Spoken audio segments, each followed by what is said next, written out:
So आता हे bleeding आणि पेन तर सांगितलं आपण महत्वाचं आहे. हे सोडून बाकी काही लक्षणं आहेत का फिशरची, की जिथून आपल्याला फिशर आहे असं डायग्नोज करता येईल? फिशरमध्ये सर्वात महत्वाची जी काही सिम्पटम लक्षण आहे तो पेनच आहे. अच्छा. सिव्हिअर पेन, खूप असहनीय वेदना असतात, काही काही लोकांमध्ये कमी असतात आणि पेनलेस सुद्धा फिशर असतात. पण सगळ्यात महत्वाचा फिशरचा सिम्पटम लक्षण म्हणजे दुखणं किंवा तिथं त्रास होणं, वेदना होणं. त्याच्या व्यतिरिक्त फिशरमध्ये रक्त जातो, पण तो रक्त थोडंसं मोशनला लागून जातो, जास्त तो होत फरक नाही. आहे.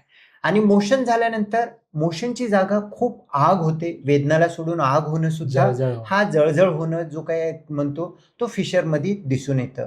त्याच्या व्यतिरिक्त फिशरमुळे देखील असं म्हणतात की कॉन्स्टिपेशनमुळे फिशर झाला आणि फिशरमुळे आणखीन कॉन्स्टिपेशन होतो. बरोबर, एक कारण सायकलमध्ये अडकलं. कारण पेशंट मोशनला जाण्याचं टाळण्याचा विचार करतो आणि त्यामुळे आणखीन कॉन्स्टिपेटेड राहतो. हा एक विशियस सायकल होत राहतो. बरोबर, ते सिव्हिअर कॉन्स्टिपेशन बनतं, कारण मोशनला जायची भीतीच वाटायला लागते. बरोबर. सो हे अगदी महत्वाचं डिफरन्स तुम्ही आम्हाला सांगितलं आहे.